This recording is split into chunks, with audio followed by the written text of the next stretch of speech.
Hello, can you Hey, how are you? Yeah, all? I can hear you. There was some confusion, I think. Hey, I was actually talking with someone. They said just change the name to Sundays with Suresh. So I get feedback on that Oh, great. Okay. So, for the future ones. Yeah, all right. someone actually said. Okay. So I thought that was funny. So are you going to be with me then during the seminar, or is there who's going to be moderating, or should I I'll be just? there. And I think Dr. Vasundhara might also log in. She does head, neck, and Tata. So Okay, she might also be moderating.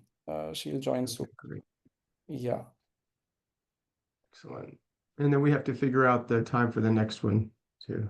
Yes. Absolutely. I know any Sunday is fine with us. Okay. Yeah, I was thinking sometime in August. Actually, I was going to propose a date of August 17th. August 17. Let me check that. Um,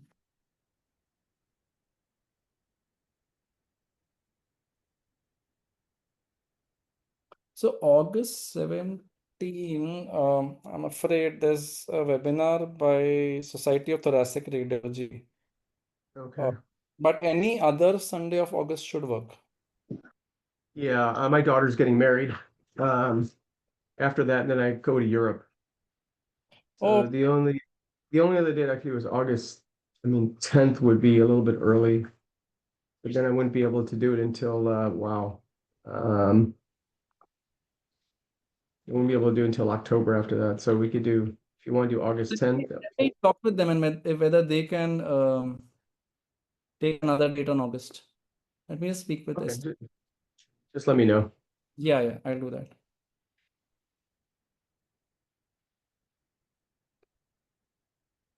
How's the weather there? It's nice and rainy here. Uh, in India, it's rainy. Oh gosh. Yeah, Here it's rainy too. It's finally starting to feel like summertime here. oh, okay. Yeah, finally. This time is good for me. This hour we have standard we're on daylight savings time, so the 9:30 start is much easier for me. Yeah, It's that's true. nice. That's true. Yeah. Do you want me to go and share my screen and get started? Yeah. So let me just introduce you. And we can get started. Hold on. I have shared the introduction right here. Oh, do you want me to stop share? I'll stop share. Okay. Okay. Should I start? Yep. Yep. Hello, everyone. This is Akshay Baheti, and welcome to another special Sunday with Dr. Suresh Mukherjee. So, as you know, Dr. Suresh Mukherjee has kindly volunteered to take a series of webinars on head neck imaging and essentially cover the entire spectrum in the next, few years. And He's going to speak today on imaging of the oropharynx. He really needs no introduction, but he is professor of radiology at the University of Louisville and the University of Illinois. He's a professor of radiation oncology at Robert Wood Johnson Medical School, Rutgers University. He's a national director of head neck radiology at ProScan Imaging and the Bruce Bradley Fellow at the Leapfrog Group. Dr. Suresh Mukherjee has always been a superstar in India. I have had the privilege of attending his physical lectures when I was a resident, and there's something special about the way he teaches. So, really looking forward to this session. Um, Over to you, Dr. Mukherjee. All right. Thanks a lot, Akshay. Really appreciate it. Before I begin, I did want to express my condolences to everyone in India after the Air India crash. I know it was going from Ahmedabad to London, and so my heart breaks for that. I still remember, unfortunately, I'm old enough to remember the Kanishka, which went down in 1985. I was actually took that flight about a month before it went down that was a flight from Montreal to London. So I hope my heart goes out to all the family members, and then also I hope all of your family members are safe. So I did want to express that. So what we're going to do over the next 1 hour is to talk about the anatomy and the pathology of the oropharynx. So when we talk about the anatomy of the oropharynx, we're going to just take a really deep dive into this. And again, it's sort of part of this whole series where I want to sort of try to demystify some of the head and neck. So what we're going to do is that we're going to first start about the various subsites of the oropharynx. So when you look at the oropharynx, just sort of think at it as a rectangle. So this rectangle extends anteriorly to approximately the level of the circumvallate papilla, then also to include the anterior tonsor pillars. And we're going to talk all about this later, but basically this is our circumvallate papilla here. So the anterior portion of the oropharynx is going to be at the level of the circumvallate papilla. And I'm going to go to my little laser pointer here because it's a little bit easier to see. So this is the circumvallate papilla. And then this area right here is the anterior tonsor pillar. So this is the anterior margin of the oropharynx. Now, the posterior margin of the oropharynx is going to be the posterior pharyngeal wall. So when we look at our triangle right here, this is going to be the back of that posterior pharyngeal wall. Now, the superior aspect of the oropharynx, and this was a little bit interesting. I didn't really understand the confusion until about a couple of months ago on one of the web chats. But for me, I always learned that the superior portion of the oropharynx is where the soft palate abuts the posterior pharyngeal wall when you swallow. So when you swallow, the soft palate is a dynamic structure. So when you swallow this, let's see, someone's on the chat. Can everyone hear me okay? Oh, you can't see the slides? No, we Hold on can for a see the second. slides. I Oh, you think can't see the slides? Okay. yeah, we can see the slides and we can hear you absolutely fine. Okay. All right. So, all right. So you're okay then. Okay. Thanks. Thanks, Akshay. So the interesting thing is that when you swallow, this soft palate is a dynamic structure. So when you swallow, the soft palate abuts the posterior pharyngeal wall. And there's a little ridge right here that's called passivance ridge.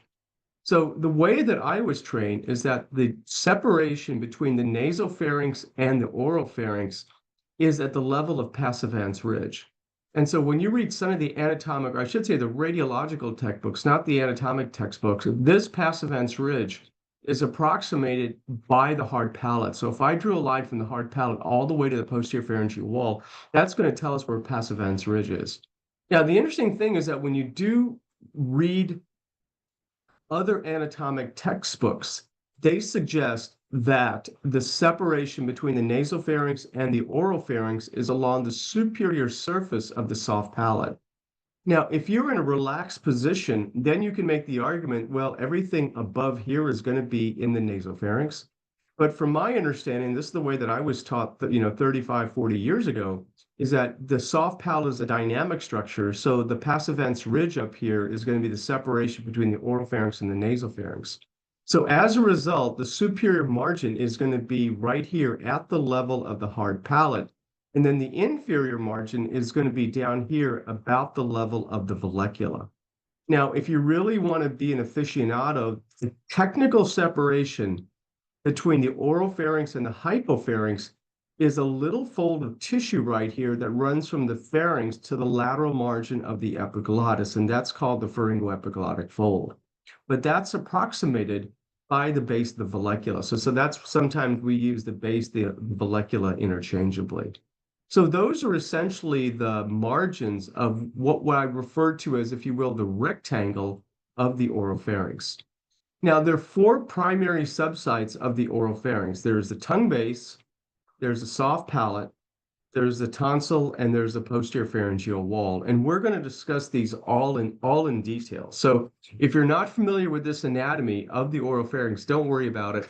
And then if by the end of my talk you still don't understand it, don't blame yourself. That just means I've done a terrible job. So I'll do my best to try to make it a little bit easy as much as you can.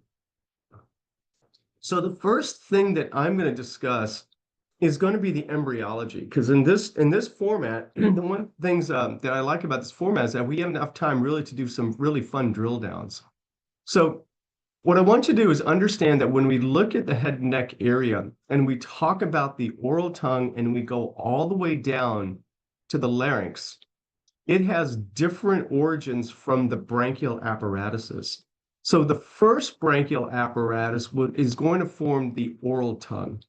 So when we talk about that fifth nerve, and remember the fifth nerve is supplied by the in part sensory from the inferior alveolar nerve. We also have innervation from the 12th nerve for motor, but we also have sensory from the lingual nerve. Those are all branches of the fifth. So if you wonder why that fifth nerve is associated with this, is that embryologically it's formed, it's the first branchial arch, which is going to be associated with the fifth nerve. Now, somewhere down here is a second branchial apparatus, and we know that the nerve for that is the seventh nerve.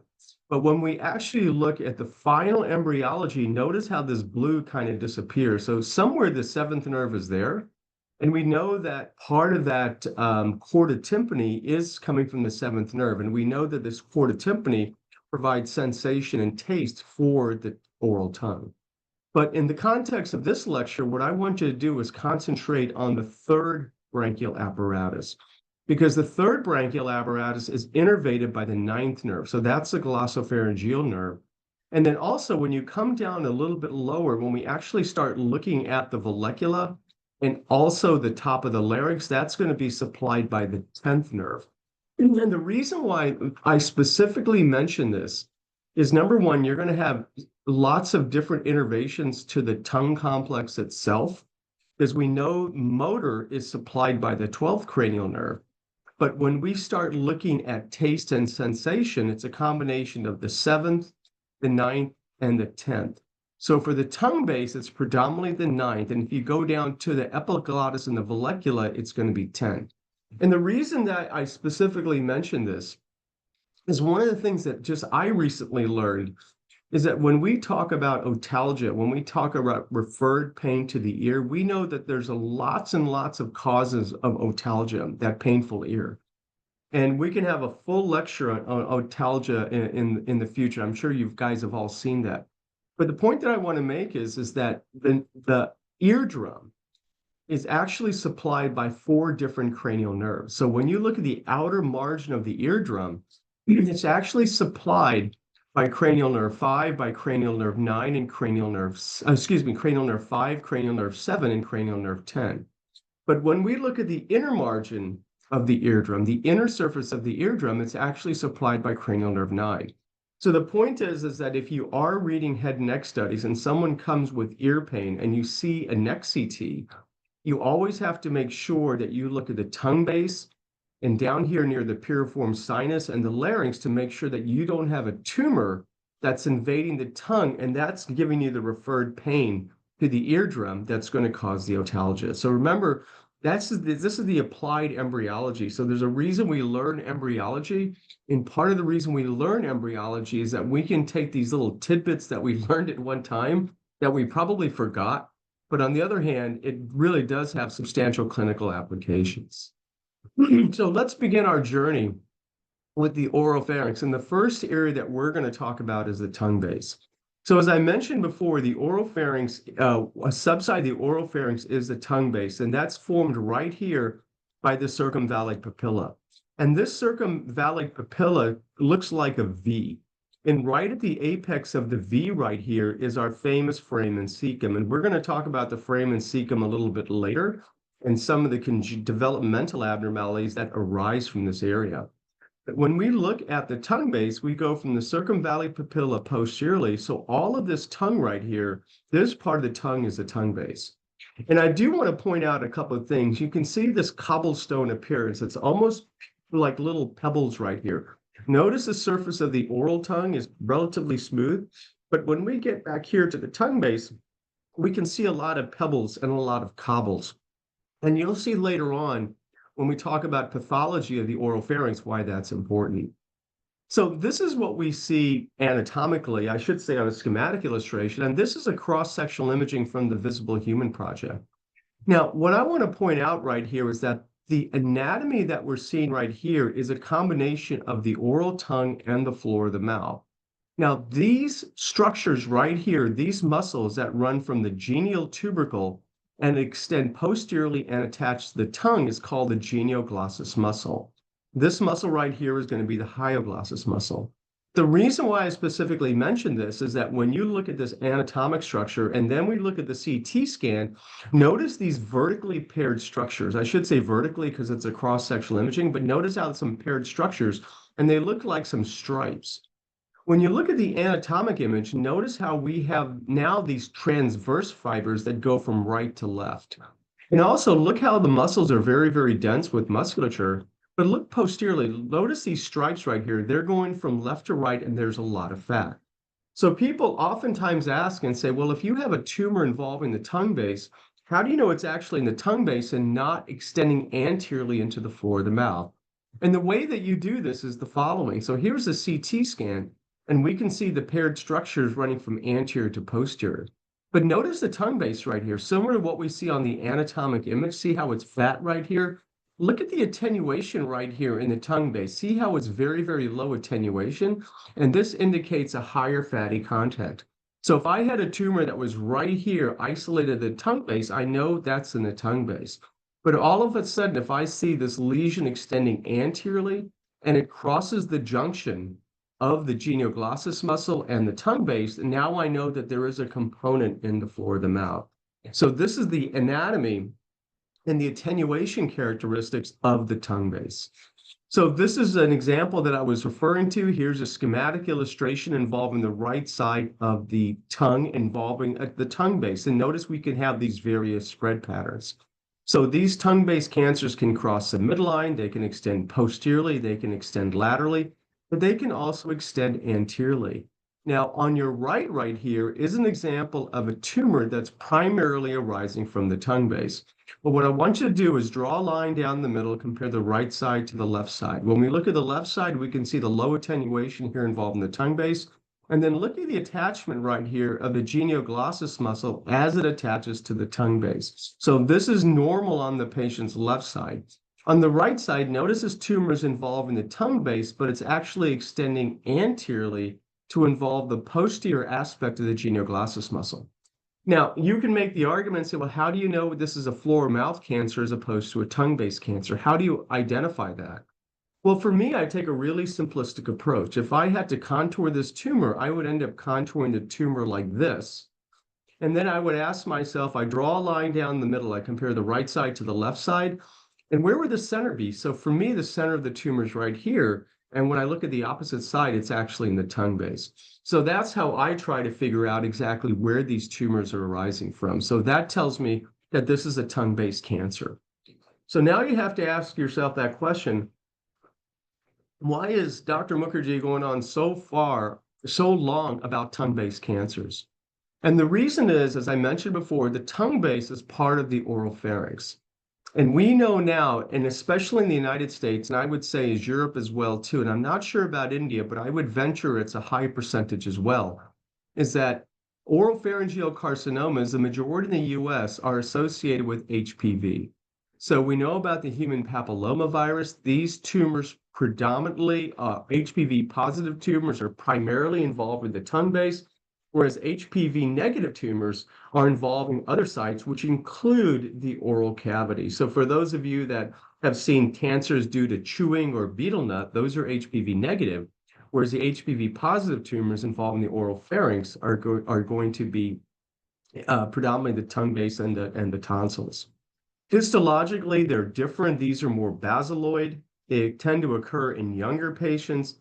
And as I mentioned before, this is a sexually transmitted disease. So the more sexual partners that you have, you are at higher risk for developing HPV positive tumors. The nice thing is that the survival is better. So when you look at HPV positive oropharynx cancers, overall, the survival is better in HPV compared to HPV negative. Now, when we do a little bit more of a drill down in these cancers, there's one specific point that I want to make. Now, we talked about HPV being a sexually transmitted disease. The other thing that I want to leave you with is that this HPV is an oncovirus. It is a true oncovirus.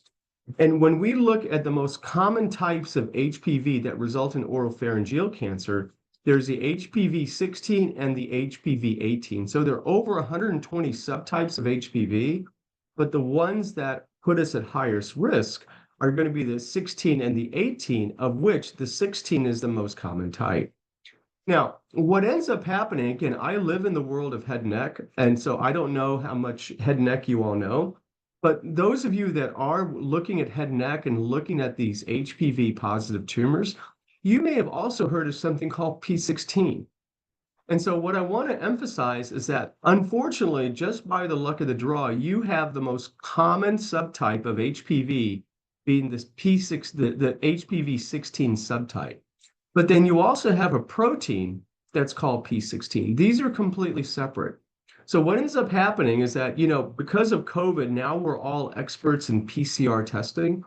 The best way to detect that a oropharyngeal carcinoma that's due to HPV is to test with PCR, the polymerase chain reaction. That's the best way to test. But not all centers have the capability of doing PCR. So what ends up happening is that the pathologist can take the piece of tissue from the biopsy and they can actually stain it for a specific protein. And that specific protein is P16. So again, it's an unfortunate overlap. But when they stain it, this is a negative stain and this is a positive stain. So overexpression of the protein of P16 indicates by a high likelihood that this is probably a P16 positive patient, that it probably is due to HPV. And if that expression is greater than 75%, then we feel comfortable saying that, yes, this is an HPV positive tumor and can be treated. Now, there is at times a little bit of a false positive because other tumors, I should say other oncoviruses can express this protein. But if you will, this is probably what's commonly performed. And if there's any ambiguity, then you can go on to the standard polymerase chain reaction testing. The other thing that I want to focus on as we kind of delve into this is that we are going to be discussing a lot of anatomy. And all of you, I want you to all ask yourselves the question is that why do I have to learn this anatomy?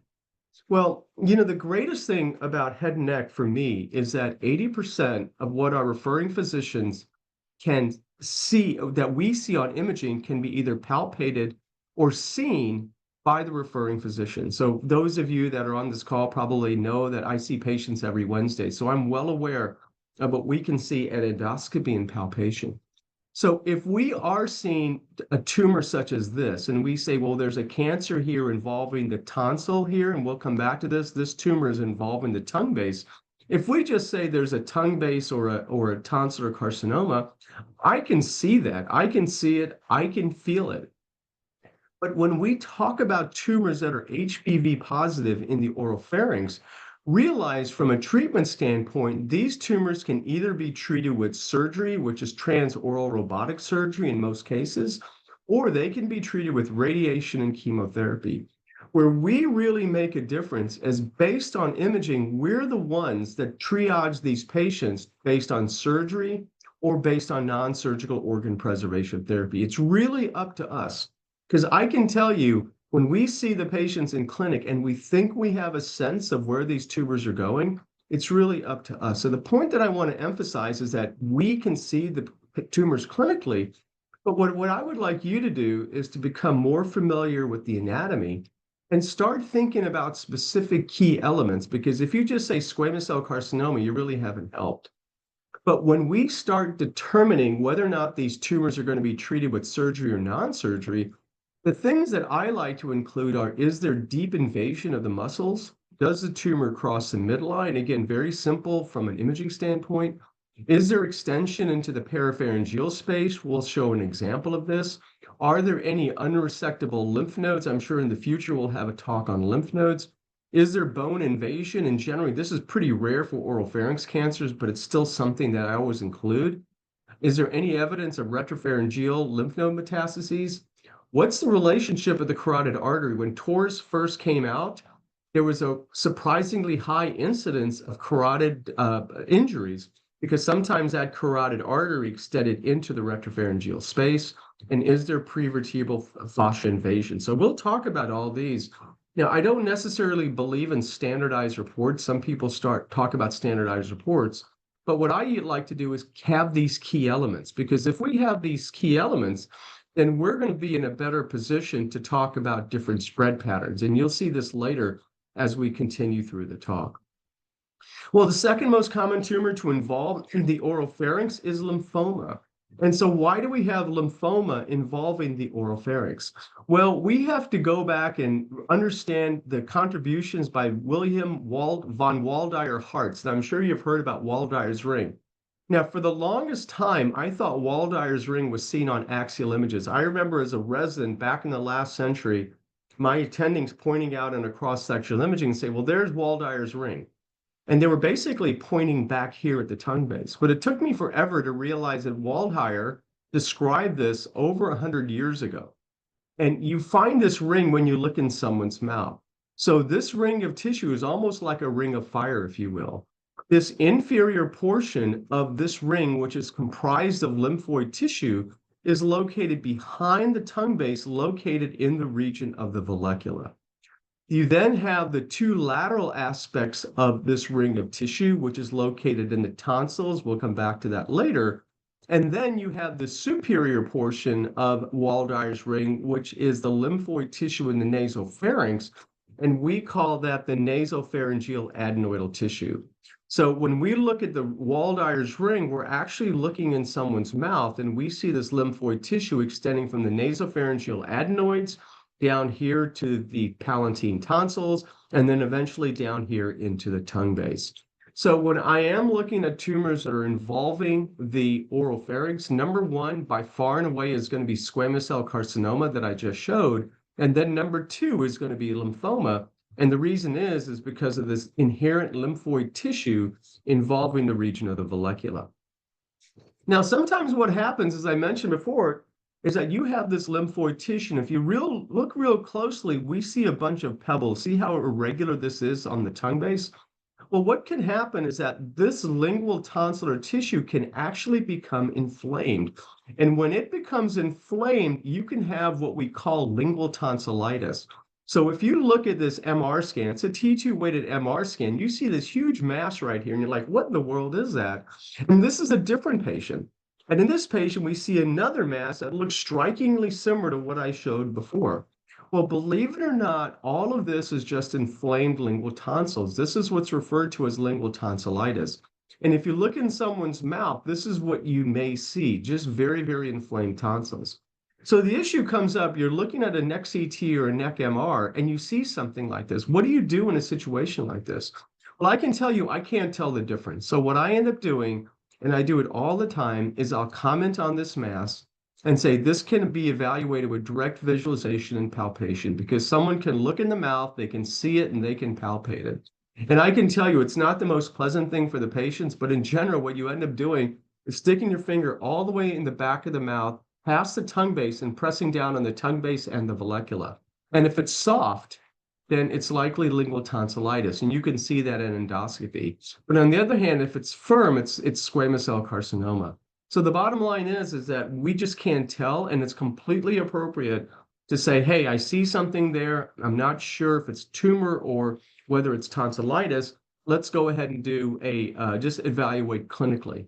So this is another example here. These are two patients that have an abnormality involving the lingual tonsil. This one is squamous cell carcinoma. This is what it looks like clinically. And this is lingual tonsillitis. See how the inflammation, again, it's thickened, but this is what we see when we look at it on clinical evaluation. So again, hard to tell, but you can easily see it and palpate it in clinic. So the first tumor that we'll end up talking about is squamous cell carcinoma of the tongue base. That's the most common thing. Number two is going to be lymphoma. And the third most common tumor is going to be these little minor salivary gland rests, which result in minor salivary gland carcinomas. So it took me the longest time, but what exactly is a minor salivary gland? I wasn't very smart. I finally figured it out after 30 years. Well, if I have salivary tissue, it's typically seen in the major salivary gland. So that's the parotid gland, it's a sublingual gland, and it's a submandibular gland. They basically all have salivary tissues. Now, what ends up happening as you develop, you can have that same salivary tissue, but it sort of gets lost. It sort of says, hey, oops, I forgot. I was supposed to go to the parotid gland. Instead of turning right, I turned left. And lo and behold, there's certain parts of the head and neck that have a higher concentration of salivary gland tissue. And if you have a tumor that ends up arising in a rest of salivary gland tissue that is not in a major salivary gland, then that's what we call a minor salivary gland. And if it develops a tumor, that's why we call it a minor salivary gland tumor. So one of the areas that you have a high concentration is going to be not only in the oral tongue, but also in the tongue base. So the third most common tumor to involve the tongue base are going to be these minor salivary gland tumors. So this is an example of an adenoid cystic carcinoma involving the tongue base. And this is an example of another one, which is a polymorphous adenocarcinoma. Is there any way I can tell the difference between these two? Absolutely not. The only thing that I've learned over time that I can suggest the diagnosis, and that's because I'm actually in clinic, is that radiologically I can't tell the difference. But if I see a large mass like this, and then we look at the patient, and the mucosa is normal, or maybe there's a little bulge under the mucosa, but the mucosa is normal, then we can suggest that this may be a minor salivary gland origin, because these minor salivary gland tumors are very, very deep. So that's the only tip that I can give you to try to diagnose these prospectively, because essentially everything can look like anything when it comes to these imaging findings. So what about other things that can arise in the pharynx? So we talked about this area right here, which is the foramen cecum. And in the foramen cecum starts the origin of the thyroid gland. So what happens with the thyroid gland is that you have this inferior descent that has this complex relationship to the hyoid bone, and eventually the thyroid gland ends down here in its normal resting place. But what can end up happening is that if you end up having remnants of that thyroid gland that don't normally descend, or it can leave little droplets along the way, then you have what I referred to as congenital thyroid remnants. And again, the terminology can be confusing, so I'm just going to tell you how I kind of look at this. So when I look at these congenital thyroid remnants, if I see a cyst, then I'll call it a thyroglossal duct cyst. So if I see a cyst that's located at the junction of the tongue base right here, right at foramen cecum, and notice how it's anterior to the genioglossus muscles, this is right dead midline into the tongue base, then I'm going to call that a thyroglossal duct cyst. And the reason it's important to mention this in particular is that the type of surgery that's performed to remove a thyroglossal duct cyst is a classic cyst drug procedure. So what the surgeons do is that they actually take this surgical incision and they always take a cuff of the tongue base because they know that the thyroid gland originates there. So if they're going to have droplets somewhere along the course, they also know that they also may have some remnants that are still located right at the foramen cecum. So if you have something that's cyst, that's fluid producing, you're going to call it a thyroglossal duct cyst. But if you have something that's solid, then it is still a remnant of the thyroid gland, but this is what we refer to as a lingual thyroid. So this is a non-contrast CT demonstrating lingual thyroid tissue here right at the foramen cecum. The reason why it's increased attenuation on the non-contrast study is because it concentrates iodine. We know that the thyroid gland is vascular. We all know this. When we look at a neck CT or neck MR, we know it enhances. And this is an example of a lingual thyroid. So this thyroid gland never descended. It's located right at the foramen cecum. It never descended, and we can see the avidly enhancing mass. Radiologically, when you first look at this, you're probably going to think it's a tumor, but you always have to try to discipline yourself to look down at the thyroid gland and notice how there's no thyroid tissue at all. So what this is that this is lingual thyroid. Now, one day, a couple of years ago, there was a patient that walked in with a lingual thyroid. That thyroid was right. In fact, I think it was this patient, was located right at the foramen cecum.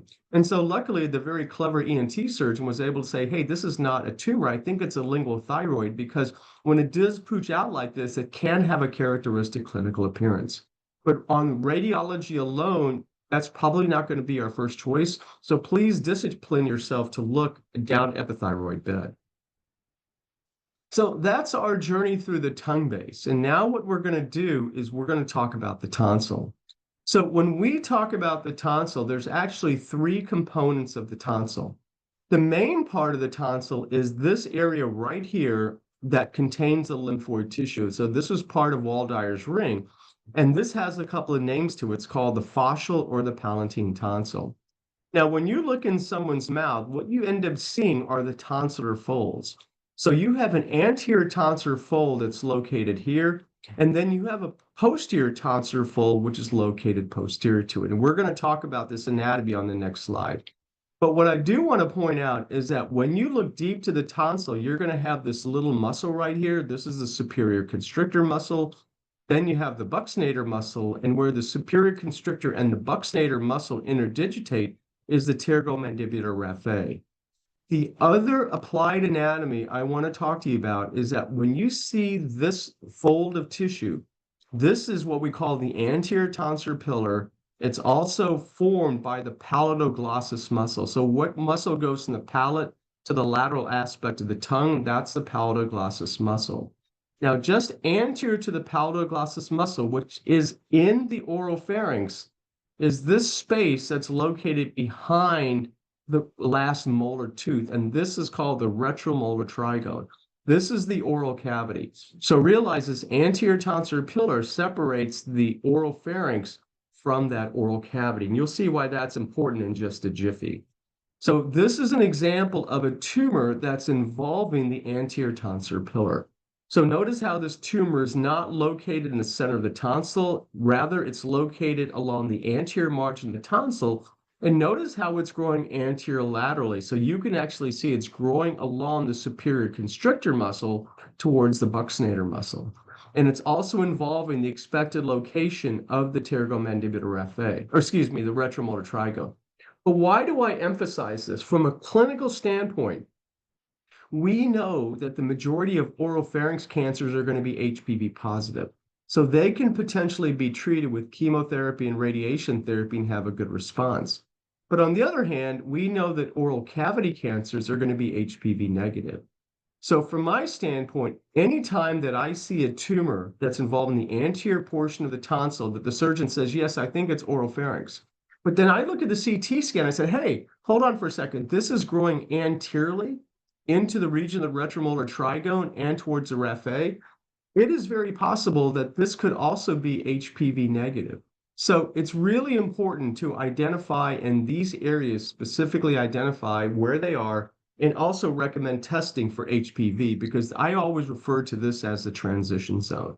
But this is the classical example of an anterior tonsillar pillar carcinoma. And remember, the anterior tonsillar pillar is formed by the palatoglossus muscle. Now, this fold of tissue, which is posteriorly, we can see the white arrow. This is the posterior tonsillar pillar.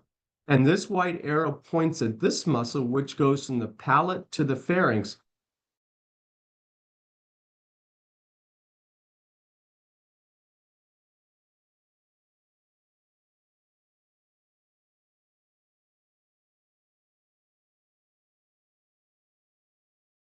The most common tumor that you're going to run into are going to be tumors involving the palatine or the fascial tonsils. So this is an example of how confusing it can be at times. Remember, when we talk about Waldeyer's ring, remember that ring of tissue that we talked about? We talked about the pillars.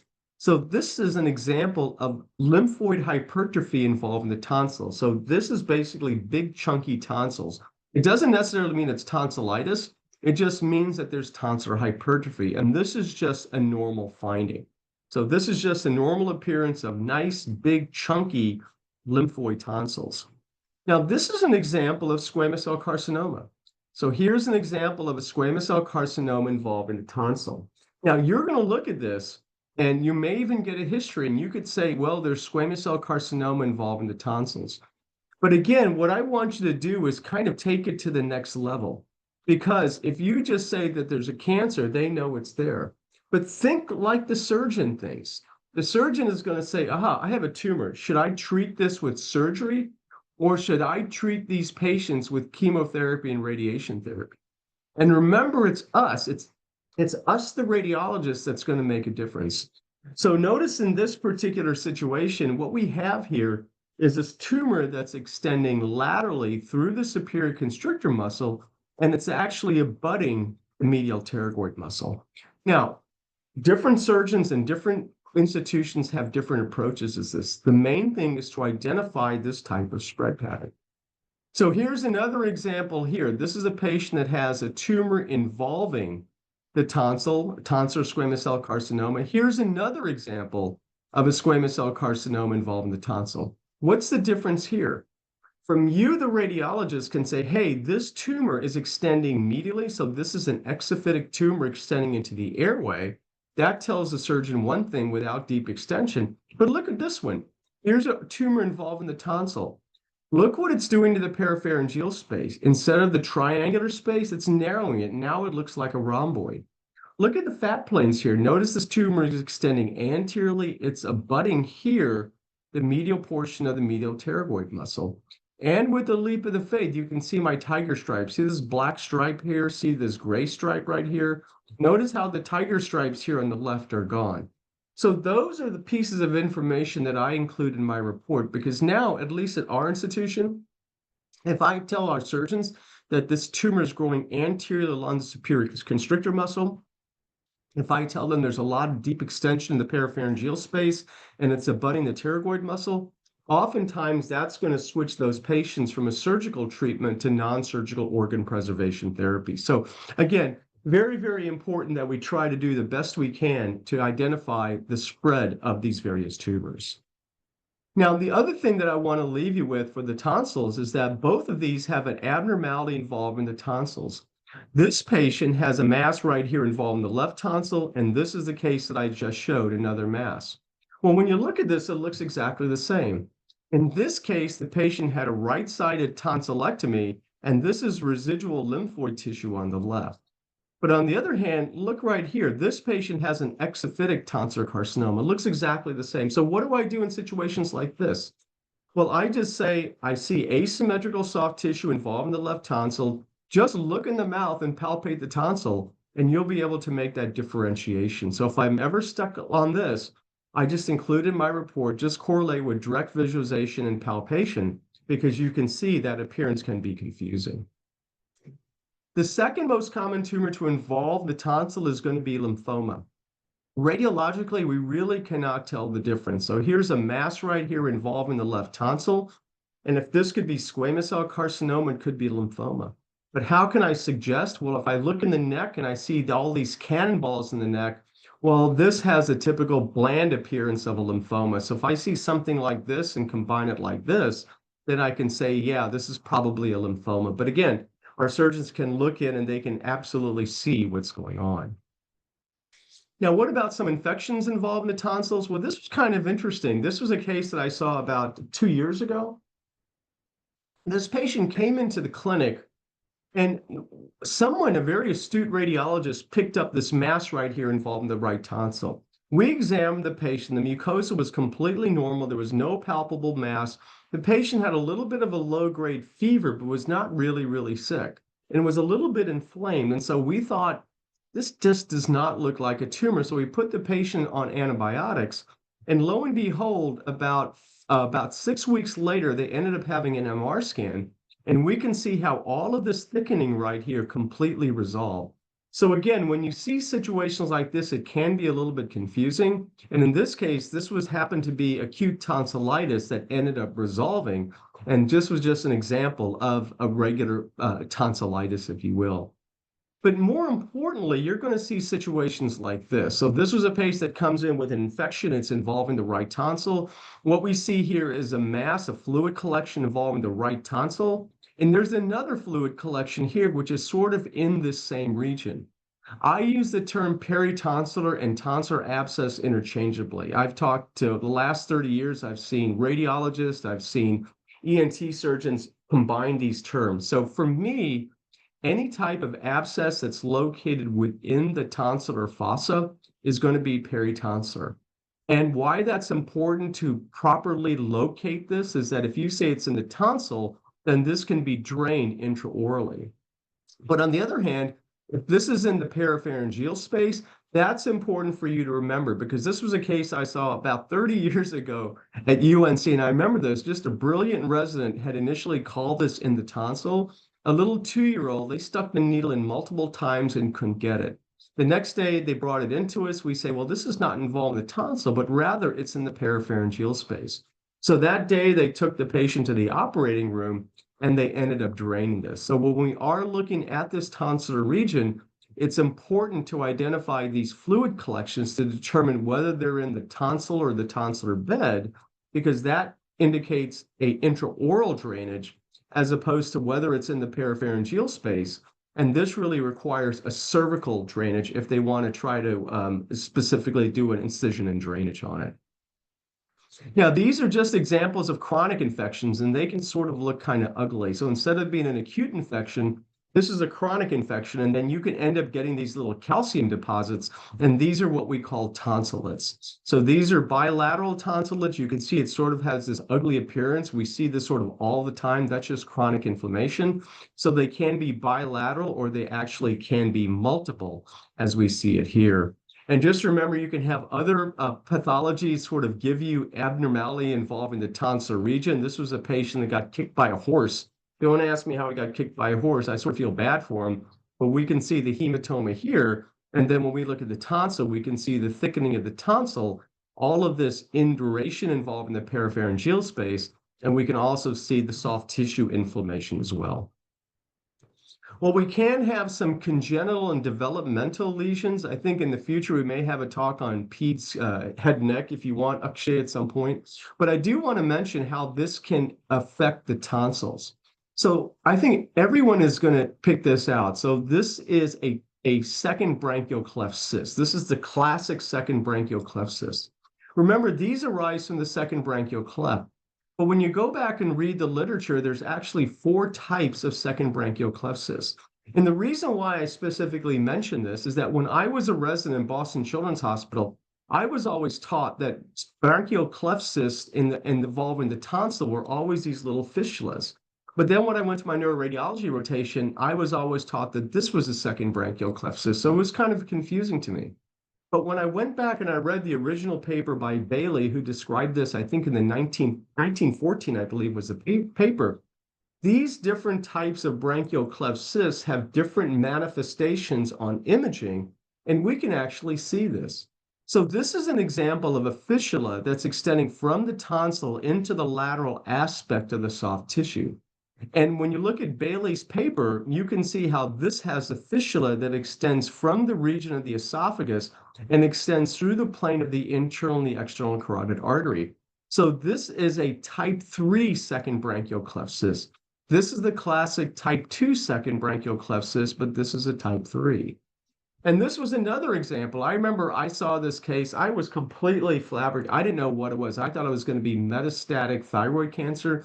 But Ashok, you guys know Ashok. Ashok was junior faculty at the time when I was at University of Michigan, Srinivasan. He said, is it possible this could be a type 4 branchial cleft cyst? And I said, it could be. And lo and behold, he was right. It turned out that this was a type 4 second branchial cleft cyst. It wasn't a tonsillar cyst, but it was a type 4. So my point is that sometimes these turn out to be tonsillar cysts if they're actually in the tonsil. But just realize when you see something like this, oftentimes they don't present. In the back of your mind, you have to also consider a type 4 second branchial cleft cyst. Well, we're now going to move on to the soft palate. And I think everyone's kind of familiar with the soft palate. We gave a little bit of this before. When I think of the palate, I think of the palatal arch. So you have a palatal arch, as we see here, and the palatal arch is tethered to the skull base by 2 particular muscles. And those muscles are this muscle laterally, which is the tensor veli palatini, and then you have a muscle here, which is the levator veli palatini. So when I think of the soft palate, I think of the tonsillar pillars.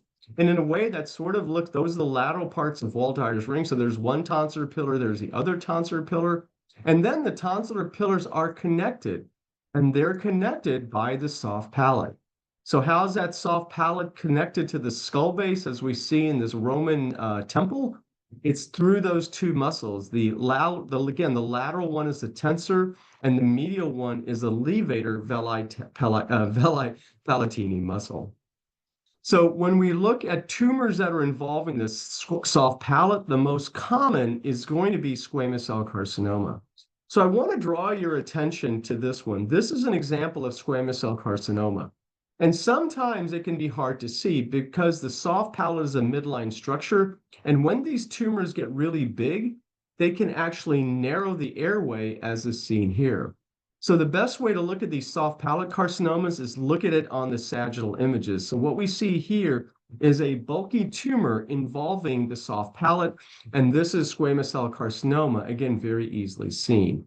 And we have to remember that these squamous cell carcinomas can also involve the retropharyngeal lymph nodes. So when you are looking at these squamous cell carcinoma of the soft palate, remember, always look at these retropharyngeal lymph nodes. And again, we'll probably have a lecture on that as we continue this series.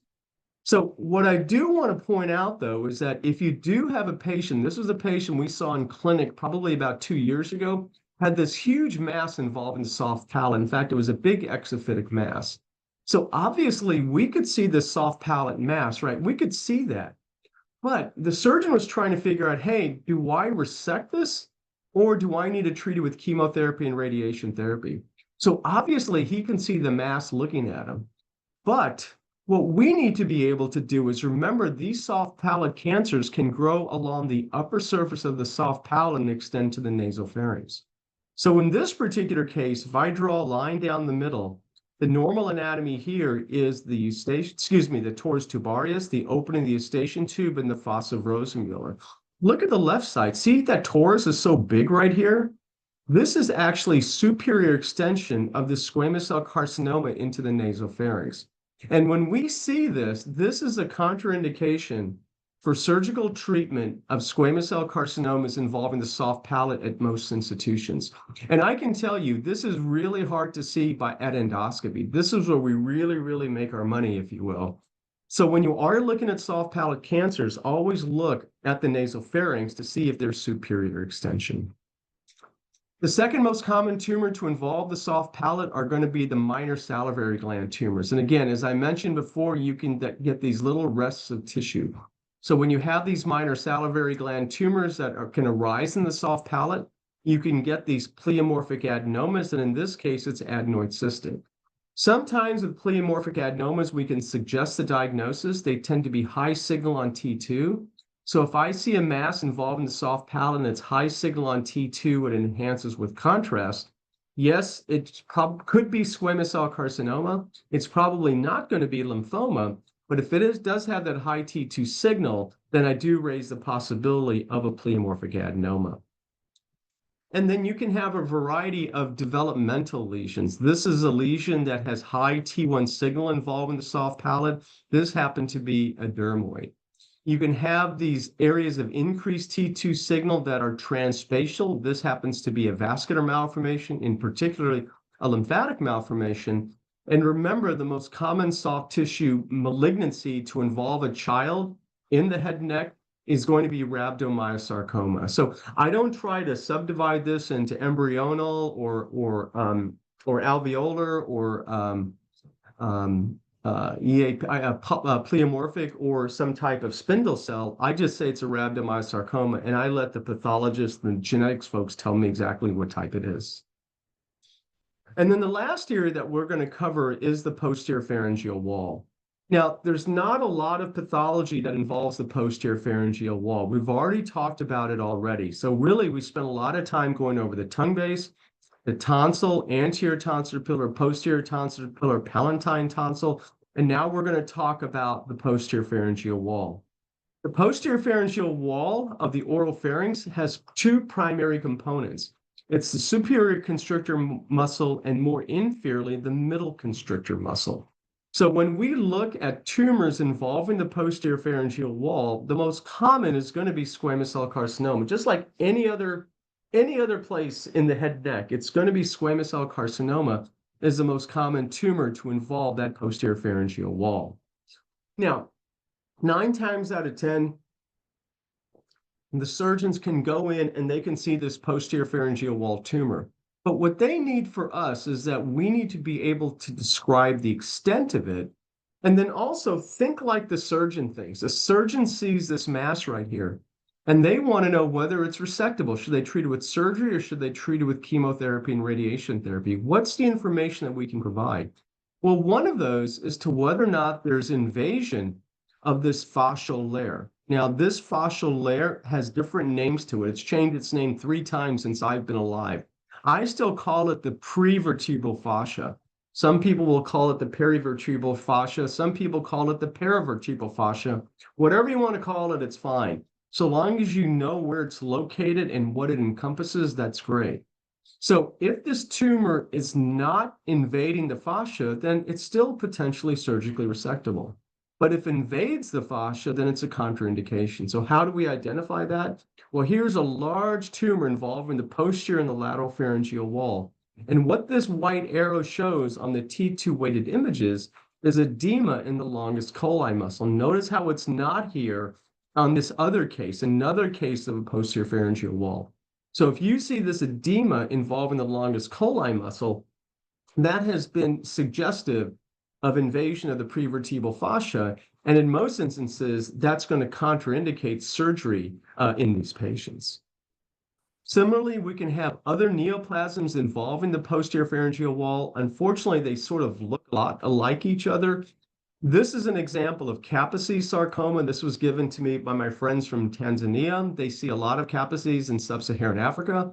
This was an example of Burkitt's lymphoma involving the tonsil and the posterior pharyngeal wall. Again, you're not going to see Burkitt's unless there's a high area of endemic involvement. So these, again, from sub-Saharan Africa. And this was an example of a rhabdomyosarcoma involving the posterior pharyngeal wall. So in general, we can't tell the difference between these. If this was a kid, I would suggest rhabdomyosarcoma. If I know the patient was immunocompromised, then I would suggest Kaposi's. And if I know the patient is somewhere in Africa, then I would suggest the possibility of Burkitt's lymphoma. But in general, again, our surgeons can see these large tumors, and we'll leave it up to them to biopsy it. Now, one of the common reasons we end up doing imaging from a general standpoint is someone can come in with globus, or they'll see a mass involving the pharynx. They'll look in there, and the surgeons or somebody else will see a mass, and they're like, what does it do to? So some of the basic things that you'll end up seeing are things such as this. This was a patient that has an osteophyte, and notice how it's anteriorly displacing the posterior pharyngeal wall. This is what I talked about earlier. This patient presents with a submucosal mass.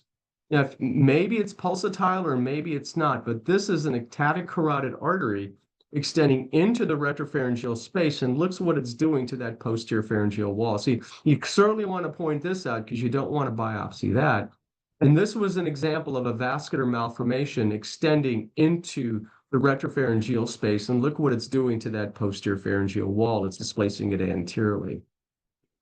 You can also get inflammation involving the posterior pharyngeal wall. The most common thing that I end up seeing in my practice is that you end up having a patient that has a cancer involving the posterior pharyngeal wall and the lateral pharyngeal wall. After radiation and chemotherapy, you can see this diffuse thickening. So these are post-treatment changes that are resulting in diffuse thickening of the posterior pharyngeal wall, diffuse enhancement, and also retropharyngeal space edema. So this is the classical appearance that you see after non-surgical organ preservation therapy, this thickening of the posterior pharyngeal wall and the edema. And then in rare cases, you can have really rip-roaring infections involving the posterior pharyngeal wall. So this is an example of a patient that had a very severe fungal infection. I think this was Candida. We can see it's involving the area epiglottic folds. We can see this diffuse thickening and irregularity involving the posterior pharyngeal wall. That's just really, really bad infection involving the posterior pharyngeal wall. And this was an example of a patient that ended up having a severe infection involving the posterior pharyngeal wall. And unfortunately, they developed a fistula, and this fistula extended into the retropharyngeal space. And this patient ended up having a retropharyngeal space abscess. So anytime that you have these infections involving the posterior pharyngeal wall, this was inflammation. Be sure you look at the retropharyngeal space. In this case, it's edema. In this case, the retropharyngeal space was spared, But in this case, a severe infection actually resulted in a retropharyngeal space abscess. So when you are looking at these inflammatory processes, just make sure you take a close look at the retropharyngeal space.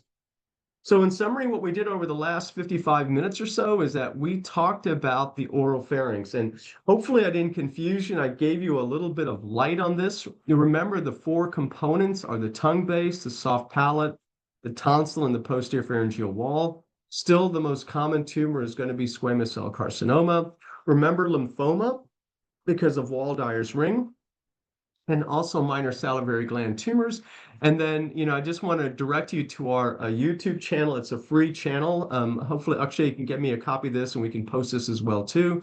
But it's at Suresh Mukherjee 359. We have about 22 lectures on there. And, for what it's worth, it's my little contribution to head and neck education. So thank you very much for your attention, and happy to answer any questions you may have.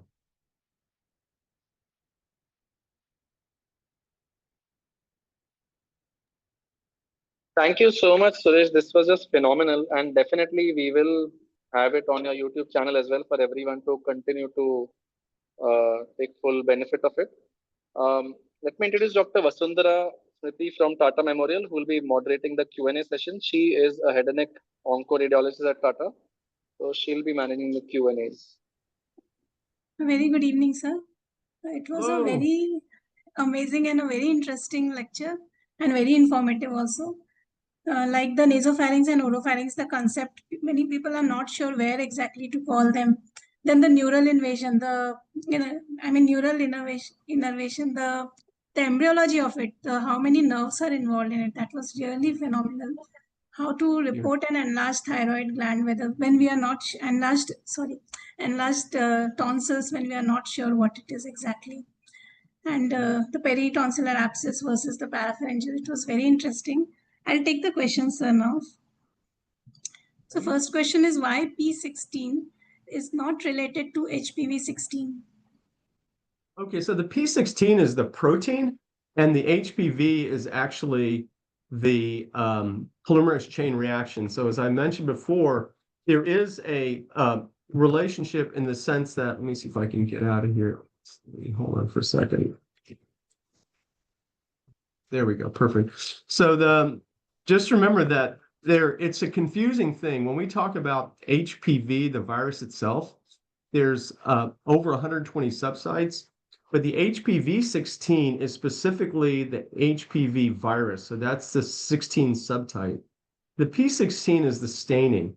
So any virus that you can deposit this P16 protein, but because not everyone can do polymerase chain reaction, the majority of what we end up doing in routine clinical practice is that you end up looking at the protein and staining it. So it is related because it's a byproduct of the oncovirus itself, but it's not exactly 100% indicative that oncovirus is present. Okay. So when we check this P16, are we not checking the other subtypes of the HPV? Or are we checking? No, you'd have to talk to your pathologist, because you'd have to figure out, because they have to do an individual PCR for each one of those subtypes. So you'll have to talk to your group, your pathologist, to see whether they're actually testing for P16, HPV 16 or HPV 18. So you have to discuss that in your own group. Now the second question is, deep invasion or the depth of invasion, should it be commented on CT? Yeah, so first of all, depth of invasion, again, we sort of get into this over and over again. And I mentioned the last lecture for oral cavity is that depth of invasion is it's a pathologic diagnosis. What people end up doing, like if I just showed this schematic illustration right here, I think you can see my screen. If I measure this, that is not depth of invasion. That's tumor width. That's tumor size. So depth of invasion is based on the depth from the basement membrane of the tongue. Now, if you have a purely, and I don't have an example of this in my talk because it's oropharynx, and remember, depth of invasion is part of the staging for oral cavity cancers. Depth of invasion is not staging for oropharynx cancers. So if you have a tumor that is completely contiguous with the mucosa of the oral tongue, and you looked at it on the coronal images, and this thing basically just extended into the tongue, some very learned head and neck radiologists feel that that can be a surrogate for depth of invasion because it's literally at the mucosa and extending deeply. But in the majority of instances, these tumors sometimes tend to push over the regular tissue. So I see this a lot. So just realize that width is not the same as depth of invasion. Yeah. So when the tumor is really large, like T4B and all for the oral cavity, do you still give the depth or is it okay to avoid it? I mean, Oh, I still measure it. I mean, so again, we're talking about oropharynx cancers.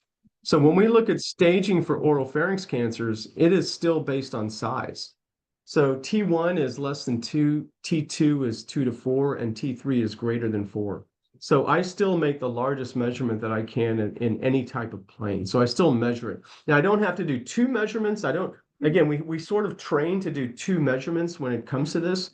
But, from when we examine patients clinically, we measure the largest dimension of that tumor, and then we'll take a measurement.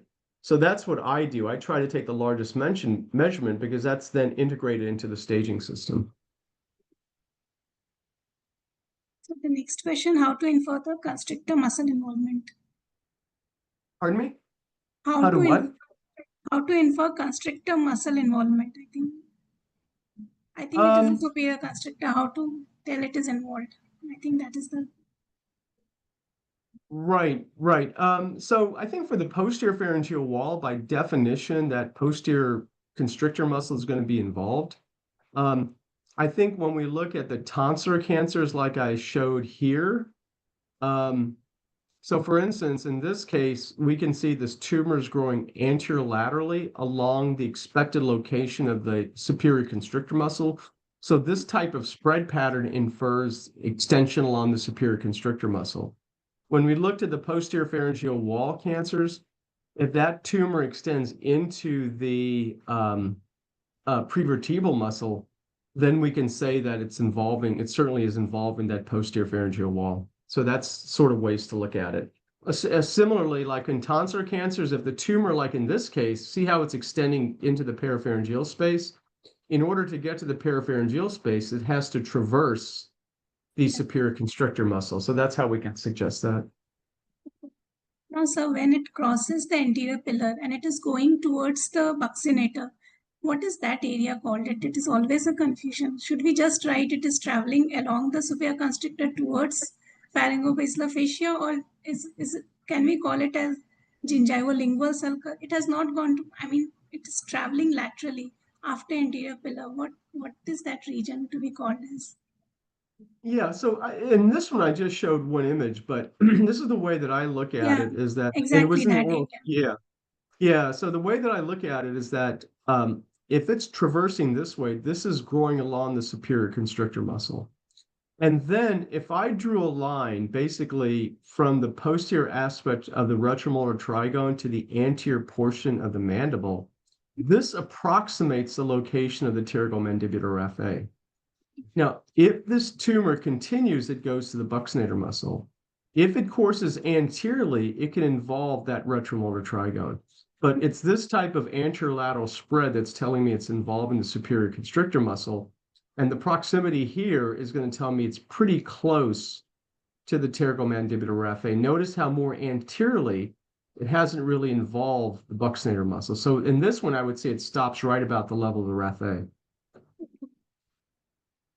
But I would have to look at other images to see whether or not the retromolar trigone on the mandibular or the maxillary alveolar ridge is involved. I can't tell it just by this one image. Thank you. The superior constrictor and inferior constrictor muscles. MRI on eggshell, how to look? Please tell anatomy. Yeah, so to be honest with you, the separation between the superior and the middle constrictor muscle is really hard to separate out because they sort of are interdigitated. So when I look at this image right here, you can see they're pretty contiguous. You can go from here to here, and it's really hard to separate out. Where you can separate out is that if you're transitioning from the hypopharynx to the cervical esophagus, then you can actually see the inferior constrictor muscle, because then you come into an area called the esophageal verge. And the esophageal verge is the transition between the inferior constrictor muscle and the muscles of the esophagus. So that's where you can separate it out. But to be honest with you, I can't really separate these out. On occasion, what can happen is that you can see Zenker's diverticulum also, which arises right here, which is a pulsation diverticulum, right at this natural defect between the superior and the inferior constrictor muscle. But otherwise, it's really, really hard to tell. Or you can have, I shouldn't say Zenker's is down here. You can have a diverticulum between these two muscles. That's not necessarily Zenker's, but you can have a diverticulum. But in general, all these muscles are contiguous, and it's hard to separate out. Or at least I have a hard time separating out. I can guess, but I can't be 100% sure. It's difficult to separate, maybe by location. Next question is tonsillolingual sulcus involvement by buccal cancer. When to say which area involvement? Yeah, that's kind of out of scope for this one, but what I can say is it's actually in a, let's see. Yeah, it's probably this one. This is probably the best one. So let me see here. Hold on for a second. Yeah, it's probably right here. I think I have a better image in my oral cavity talk, but oh, right here. Yeah, this is it right here. So just realize is that when you are trying to separate these out, sometimes it's hard. So I think the puff cheek teeth helps. But the point that I want to make is that when you look in this region right here, this is the lip, and this is the buccal surface of the lip. Then you have the mandible, and this is the gingival surface. So this is like the gingivo-buccal sulcus. That's why they call it the gingivo-buccal sulcus. And if you have a hard time separating this out, then you can do the puff cheek technique. And the puff cheek technique separates out the lip from the gingiva. So you'll at least you'll be able to tell. The challenge is that even with imaging, it's sometimes hard to figure out whether or not the actual sulcus is involved. So you can tell whether the lip is involved, you can tell whether the gingiva is involved, but sometimes it's really hard to say whether or not that actual sulcus is involved. And that's something they can see relatively easy on clinical examination. He's asking when to say a buccal cancer is going to tonsillolingual sulcus. I think you had already explained to me the. Yeah, I think I just explained that. Just now you explained it. Yeah. How to draw a line and understand. Yeah. Yeah. Now next is what are the imaging features to differentiate tonsillar abscess from parapharyngeal abscess? Yeah, so we sort of talked about that. It's the whether or not it's in the parapharyngeal space. So let me see if I can go. Yeah, it's right in this one right here. Right. So if I draw a line down the middle, what I do is look on the left side, see the tonsil here, and then see the parapharyngeal space here. So in this case, you can see the parapharyngeal space is present, but it's displaced laterally. And you can, with a leap of faith, you can actually see that this is being pushed over laterally. But in this case, if I draw a line down the middle, here's one tonsil, here's the other tonsil. Here's a normal parapharyngeal space on the left, and notice the parapharyngeal space on the right is completely gone. It's actually replaced by this abscess. So what you have to do is draw a line down the middle, compare right side to the left side, and then figure out whether or not this fluid collection is actually within the tonsil, or is the tonsil preserved and the fluid collection is actually in the parapharyngeal space. So comparing with the other side always helps. Yeah. So what all head neck tumors involve? That's the next question. Involves the retropharyngeal node. Oh, right. Yeah, that's a great question. So the way I'll look at it is that squamous cell carcinomas can involve the retropharyngeal lymph nodes, but the specific subsites for squamous cell carcinomas that have a primary echelon drainage to the retropharyngeal lymph nodes include the nasopharynx, the tonsil, the posterior pharyngeal wall, the soft palate, the piriform sinus, and I think I mentioned this already, the posterior pharyngeal wall. Now that's squamous cell carcinomas from the primary site. So we've sort of taken the primary site. So nasopharynx, tonsil, posterior pharyngeal wall, soft palate, hypopharynx. Now, you can have other tumors that can extend and metastasize to the retropharyngeal lymph nodes. And again, it's all based on lymphatics. So the thyroid gland can metastasize to the retropharyngeal lymph nodes. And boy, there's one more that I'm blanking on right now. I know it's going to come to me. Obviously, lymphoma can involve the retropharyngeal lymph nodes. I'm not sure if that's really a metastases, but we just had a case the other day. I just got the path back this past week of an expanding retropharyngeal lymph node, and it turned out it was lymphoma. You let me know when to stop. There are more than 30 questions, I think. Oh boy. Okay, we can go for another, probably another, I can do 15 minutes, and then I'm playing tennis later on today, so I need to jump in the car and change and go. Okay. Okay. But happy to do it. If people are willing to stay on, I'm happy to do it. Yeah. So post-cricoid area is posterior pharyngeal wall. Difference, these things, some thickening is normally present over there. How to differentiate from a lesion? Yeah, so the post-cricoid region, maybe what I'll do is I'll table that one. If Akshay, if you want to have a talk on the hypopharynx, then the post-cricoid area is part of the hypopharynx, not the oropharynx. So maybe what we can do is table that one for a future talk, and then we can really drill down. If people are, I'm so surprised. These are such great questions. We have over 230 people still on, so obviously it's kind of a fun thing. So if you want to give a talk on the hypopharynx in the future, I can do a real drill down on the hypopharynx and explain things like the piriform sinus, the posterior pharyngeal wall, the post-cricoid region, the esophageal verge. I can go over all that later. Yeah, that'll be perfect. Yeah. We can do that for the next session. Okay, we'll do that for the next session. You'll let me know the date then, right? Another similar question: from where does the posterior pharyngeal wall extends on axial and sagittal images?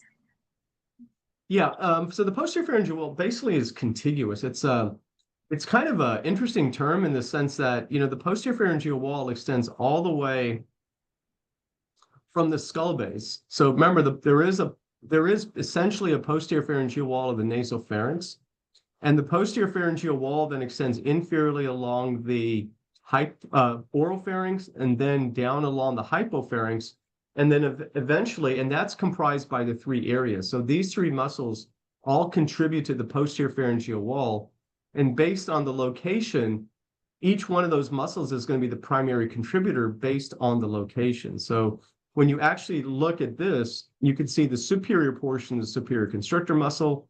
Once you get down here, which is sort of at the level of the mandible, that's the middle constrictor muscle. And then once you get more inferiorly and you get to the hypopharynx, that's inferior constrictor.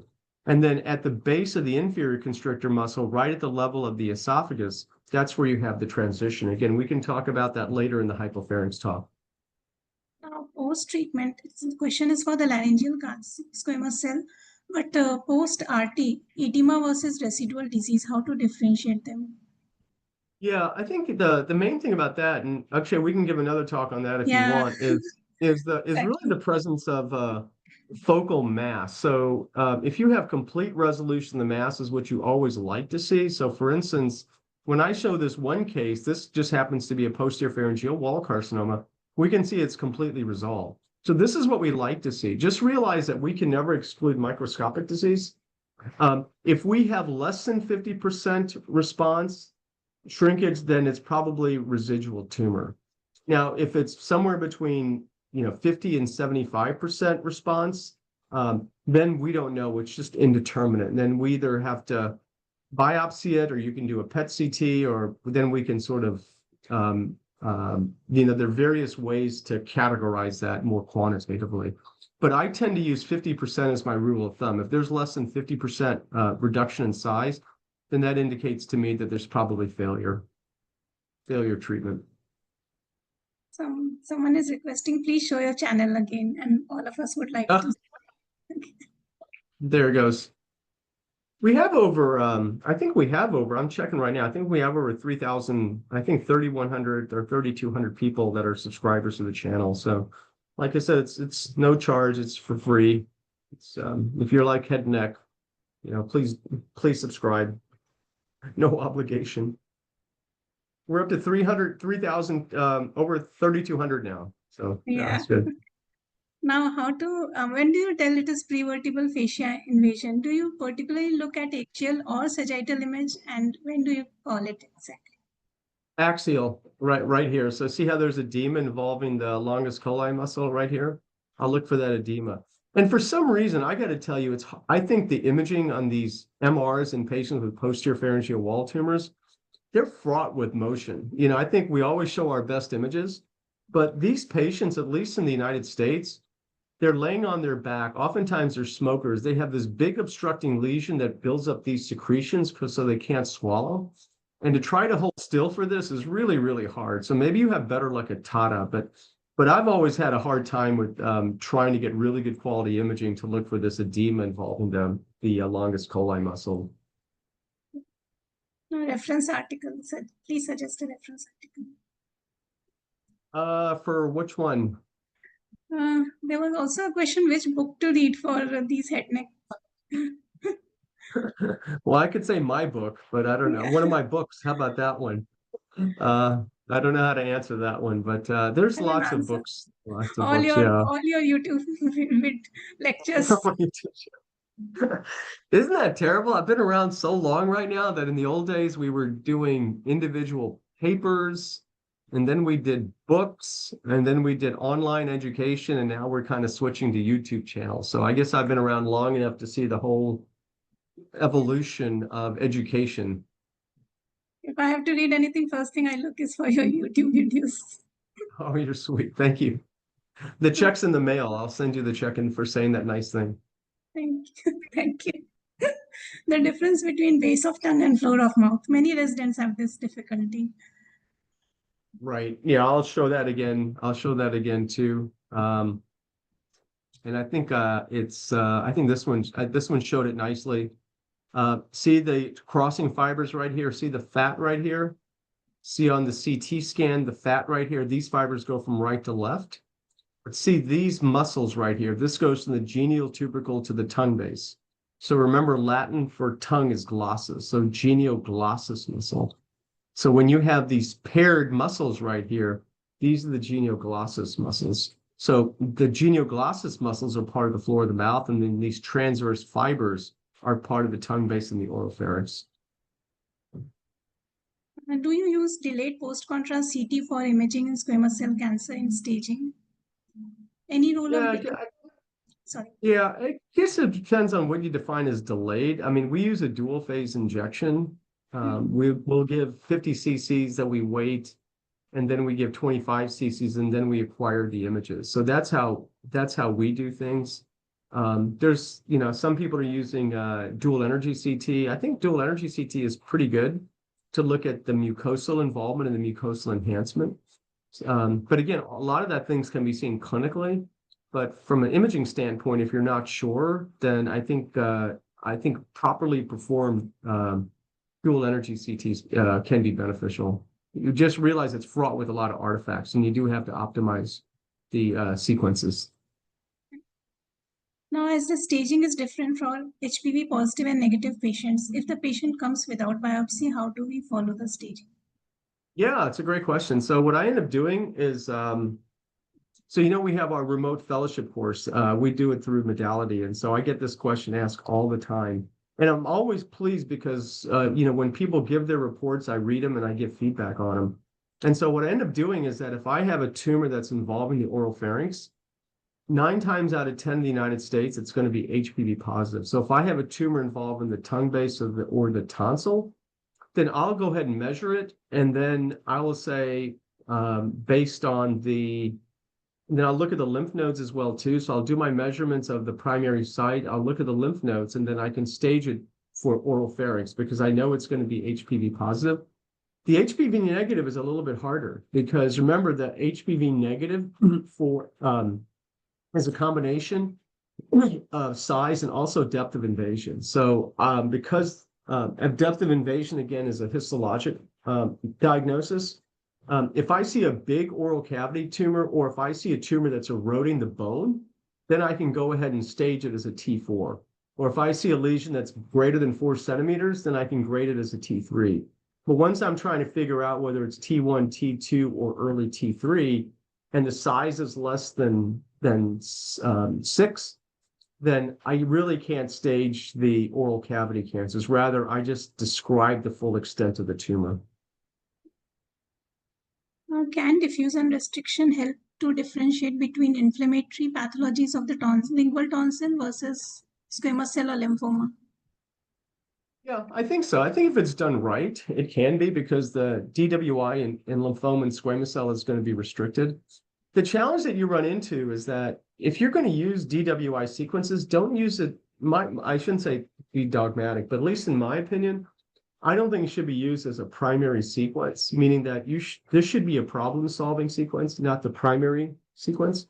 Because I don't know, when I go around the world and I talk to different people, I see different imaging, everyone has a different type of magnet, right? So you could be low field, it could be high field. Your shim may be good, it may be bad. Patients may be moving, may not be moving. So I think if you see a mass and it's homogeneously restricted diffusion and you're not sure what it is, then I think it's probably going to lead you towards squamous cell. But in order to make that assessment, you have to make sure that your image quality is really, really good and the patients are not moving. Now, I'll generalize the question. For the epicenter of a lesion, if the lesion is really large, how do you tell that? What do you look for the epicenter of a tumor?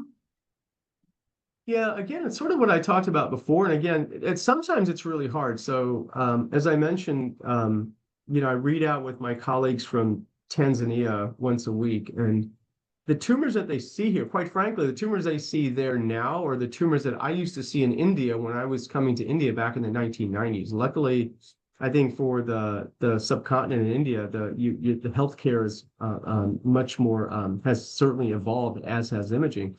But in sub-Saharan Africa, these patients come in and they're just massive tumors. And I have no idea where they're coming from. So in situations like that, I just say that there's just a tumor that's basically involving lots of different areas. But in situations where you have smaller ones that are more well-defined, again, I kind of draw my line down the middle and I do a mental comparison of the normal side versus the abnormal side. And then I try to find the center of it. And then when I see the center is here, then I place my arrow on the opposite side. In this case, it puts me in the anterior tonsillar pillar. Similar to this one, draw a line down the middle. This is the center here, then here. So this is the left tonsil, probably fascial tonsil.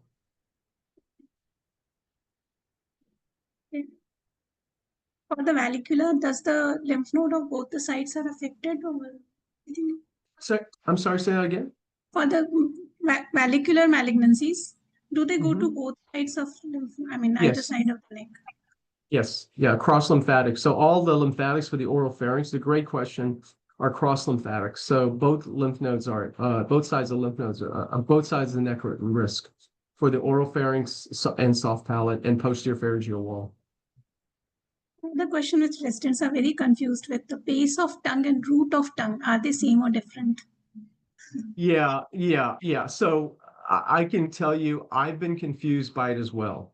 And so this is what I do. Number one, when I looked at the staging for the recent system, we don't use the term root of tongue anymore, or it's de-emphasized.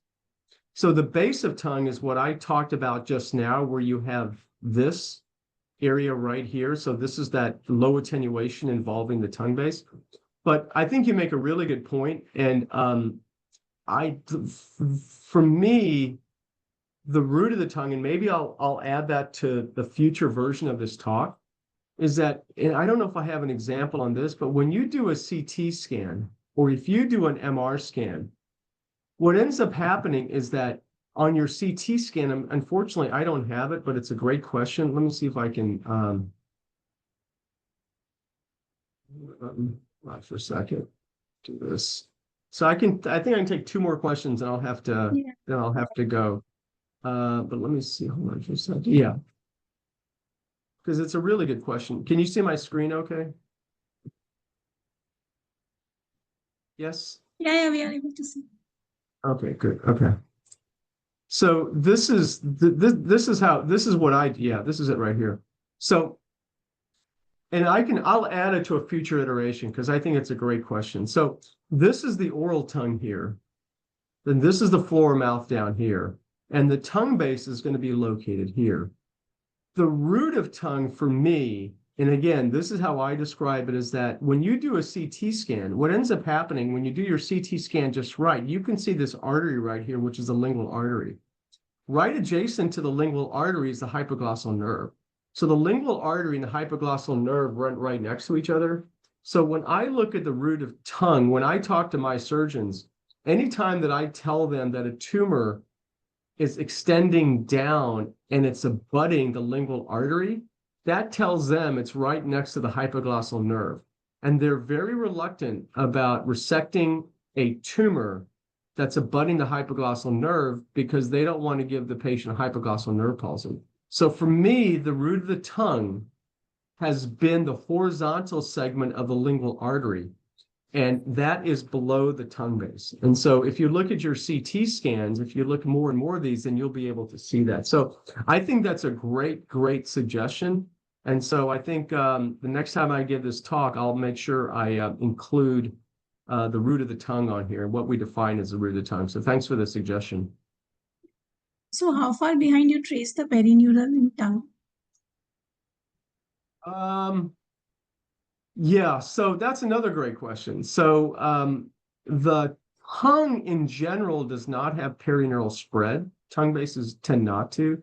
But if you have floor mouth carcinomas, then you can have retrograde perineural spread along this nerve right here, which is the lingual nerve. And occasionally you can have it for the inferior alveolar nerve. But for the base of the tongue, again, I want to get people clear, for the oropharynx, in general, it's pretty rare to get retrograde perineural spread for the oropharynx. Now, it's pretty common to have it for the floor mouth, then you can have it, but for the oropharynx itself, it's pretty unusual. Stop taking the question. I think there are Okay. a few more, but I think you have to go. Okay. Yeah. All right. Okay, you are there. Yeah, I see a couple here. Yeah, someone's if HCP status is not available, you can give the TNM stage if it's involved. If it's involved in the oropharynx, then you can suggest it. So, okay. So should DOI be used in the report? I don't use DOI in the report. I think right now just width, unless you have these very unusual situations where it's right against the mucosa.